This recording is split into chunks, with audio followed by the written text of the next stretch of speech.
Hello दोस्तों, मां Pitambara education में एक बार फिर आपका स्वागत है। हम आपके लिए लेकर आए हैं मध्य प्रदेश सामान्य ज्ञान की मोस्ट आईएमपी क्वेश्चन। तो चलते हैं, उनको देख लेते हैं। क्वेश्चन नंबर 1, शीतकाल में मध्य प्रदेश का सर्वाधिक ठंडा स्थान निम्नलिखित में से कौन सा है? ऑप्शन ए रहे आपके सामने। Option number A Mandsaur, option number B Jabalpur, option number C Pachmarhi और ऑप्शन नंबर डी ग्वालियर। तो इसका सही ऑप्शन है ऑप्शन नंबर सी पचमढ़ी। तो भारत के मध्य प्रदेश राज्य के नर्मदापुरम जिले में स्थित एक पर्वतीय पर्यटक स्थल हिल स्टेशन है। यह ब्रिटिश राज के जमाने से एक छावनी रही है।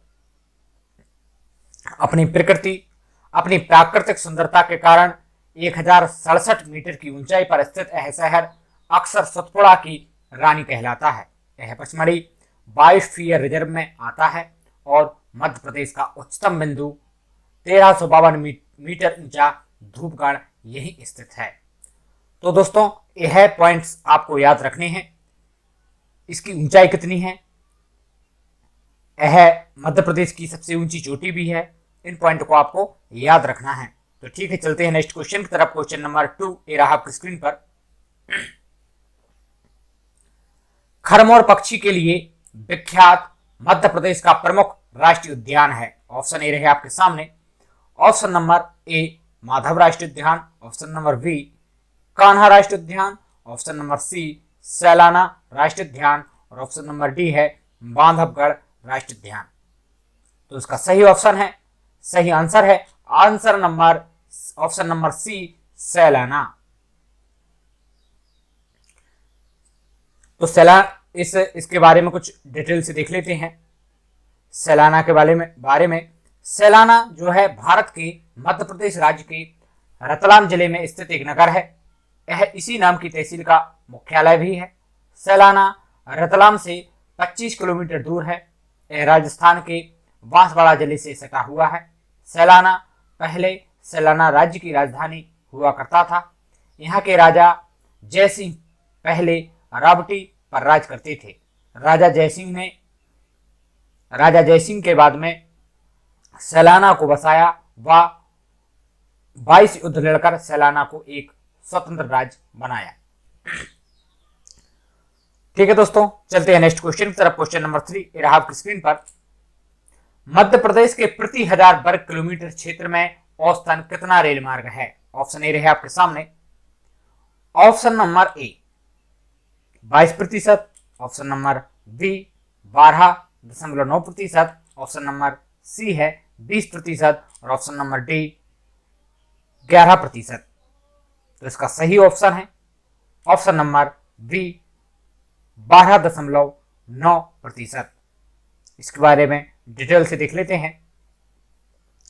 वर्तमान में मध्य प्रदेश के रेल मार्ग की लंबाई 6100 किलोमीटर है, 6100 किलोमीटर है, जो देश के कुल रेल मार्गों का 10% है। जबकि प्रति 1000 वर्ग किलोमीटर पर रेल मार्ग का घनत्व 15.9 किलोमीटर है। पश्चिमी मध्य रेलवे ने अप्रैल 2003 से कार्य प्रारंभ किया, जिसका संभागीय मुख्यालय जबलपुर में है। Next question number 4। Madhya Pradesh में यातायात के साधन किस प्राकृतिक क्षेत्र में अधिक हैं? ऑप्शन ए रहे आपके सामने। ऑप्शन ए रीवा पन्ना पठार, ऑप्शन बी सतपुड़ा मालवा श्रेणी, ऑप्शन सी बुंदेलखंड का पठार और ऑप्शन डी है मालवा का पठार। तो इसका सही ऑप्शन है ऑप्शन नंबर डी मालवा का पठार। मध्य प्रदेश में यातायात के साधन मालवा के पठार प्राकृतिक क्षेत्र में अधिक हैं। ठीक है, तो मालवा के पठार में पठारी क्षेत्र में अधिक हैं। डिटेल में देख लेते हैं। मालवा का पठार विंध्य पहाड़ियों के आधार पर त्रिभुजाकार पठार है। यह भी पॉइंट नोट करने वाला है कि यह त्रिभुजाकार पठार है। यह एक लावा पठार है। इसके पूर्व में बुंदेलखंड और उत्तर पश्चिम में अरावली पहाड़ियां स्थित हैं। इसकी ढाल उत्तर पूर्व की ओर है। यहाँ नदियां चंबल, काली सिंध, बेतवा, कैन आदि हैं। इस पठार के दक्षिणी ओर दक्कन का पठार है जो काफी कटा फटा है। उत्तर में नदियों के कछारी निक्षेप तथा यमुना के खादर क्षेत्र स्थित हैं। चलते हैं नेक्स्ट क्वेश्चन की तरफ। क्वेश्चन नंबर 5 ये रहा आपकी स्क्रीन पर। मध्य प्रदेश में गेहूं की पैदावार किन क्षेत्रों में अधिकतम होती है? ऑप्शन ए रहे आपके सामने। ऑप्शन नंबर ए दक्षिणी क्षेत्र में, ऑप्शन नंबर बी उत्तरी तथा पश्चिमी क्षेत्र में, ऑप्शन नंबर सी बघेलखंड का पठार क्षेत्र में, ऑप्शन नंबर डी है मध्य क्षेत्र में। तो उसका सही ऑप्शन है ऑप्शन नंबर बी उत्तरी तथा पश्चिमी क्षेत्र में गेहूं की पैदावार सबसे अधिक होती है। डिटेल में देख लेते हैं।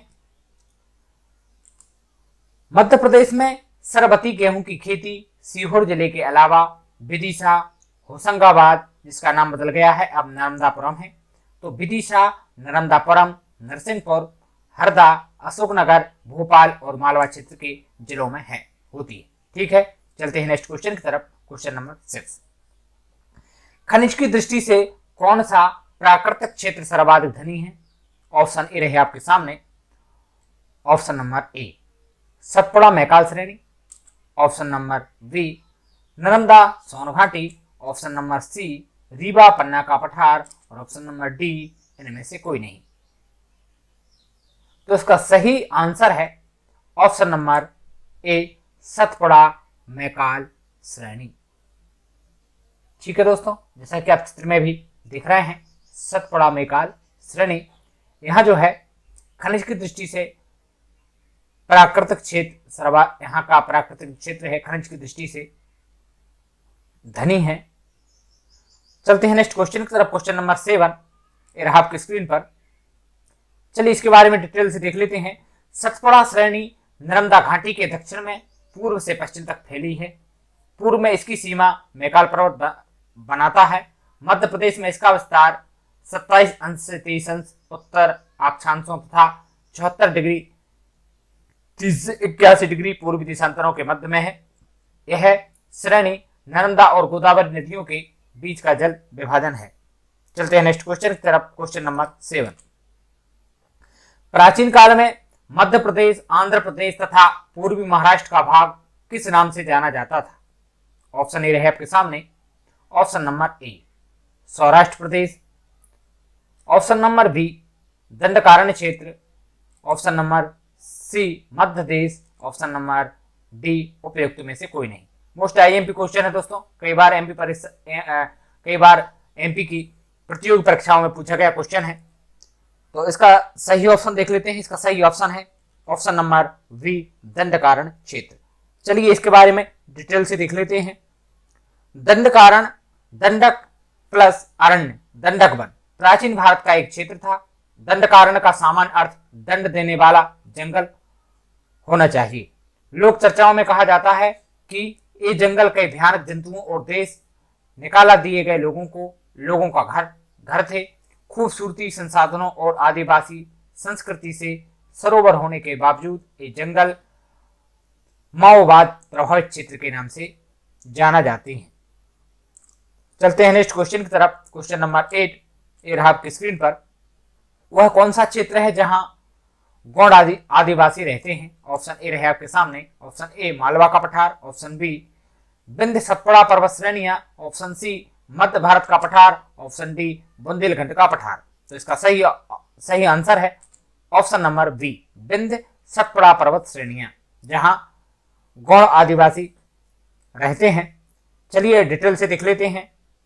अमरकंटक के पास विंध्य और सतपुड़ा पर्वतमालाओं को जोड़ने वाली छोटी पहाड़ी को मैकाल संस्कृत साहित्य का मेकाला कहा जाता है। मैकाल पहाड़ी मध्य प्रदेश राज्य मध्य भारत में एक पर्वत श्रृंखला है। यह उत्तर दक्षिण दिशा में जाता है और त्रिकोणीय सतपुड़ा पर्वत श्रृंखला का पूर्वी आधार बनाता है। चलते हैं नेक्स्ट क्वेश्चन की तरफ। क्वेश्चन नंबर 9 ये रहा आपकी स्क्रीन पर। निम्न में से कौन सी नदी यमुना में नहीं मिलती है? ऑप्शन ए चंबल नदी, ऑप्शन बी बेतवा नदी, ऑप्शन नंबर सी सोन नदी और ऑप्शन नंबर डी है काली सिंधु नदी। तो इसका सही आंसर है ऑप्शन नंबर सी सोन नदी। तो सोन नदी के बारे में डिटेल से देख लेते हैं। सोन नदी भारत के मध्य भाग में बहने वाली एक नदी है। इसे सोनभद्र शिला के नाम से भी जाना जाता है। यमुना के बाद यह गंगा नदी की दक्षिणी उपनदियों में सबसे बड़ी नदी है। यह मध्य प्रदेश के अनूपपुर जिले में अमरकंटक के पास उत्पन्न होती है, जो विंध्याचल पहाड़ियों में नर्मदा नदी के स्रोत स्थल से पूर्व में स्थित है। यह उत्तर प्रदेश और झारखंड राज्यों से गुजरकर बिहार के पटना जिले में गंगा नदी में विलय हो जाती है। ठीक है दोस्तों, अब चलते हैं नेक्स्ट क्वेश्चन की तरफ, जो कि हमारे वीडियो का लास्ट क्वेश्चन है। क्वेश्चन नंबर 10 ये रहा आपकी स्क्रीन पर। मध्य प्रदेश में बुक बैंक योजना का मुख्य कार्य क्या है? ऑप्शन ए रहे आपके सामने। Option number A Jabalpur, option number B Indore, option number C Gwalior, option number D Rewa. तो यहां दोस्तों थोड़ी प्रिंटिंग में मिस्टेक हुई है। यहां क्वेश्चन है मध्य प्रदेश में बुक बैंक योजना का मुख्यालय कहां है? ठीक है, तो इसका सही ऑप्शन है ऑप्शन नंबर बी इंदौर। चलिए डिटेल में देख लेते हैं। इस योजना के तहत कक्षा 6वीं से 8वीं तक के छात्रों से सत्र के आखिर में किताबें जमा कराकर इन कक्षाओं में पहुंचने वाले बच्चों को दी जाएंगी। शुरुआती चरण में यह योजना पायलट प्रोजेक्ट के रूप में इंदौर, नरसिंहपुर और दतिया जिले में लागू होगी। इसका फीडबैक अच्छा आने के बाद इसे प्रदेश के अन्य जिलों में लागू किया जाएगा। ठीक है दोस्तों, कैसा लगा आपको हमारा वीडियो? यदि आपको हमारा वीडियो पसंद आया हो तो हमारे वीडियो को लाइक करें और चैनल को सब्सक्राइब जरूर करें और बेल आइकन प्रेस करना ना भूलें।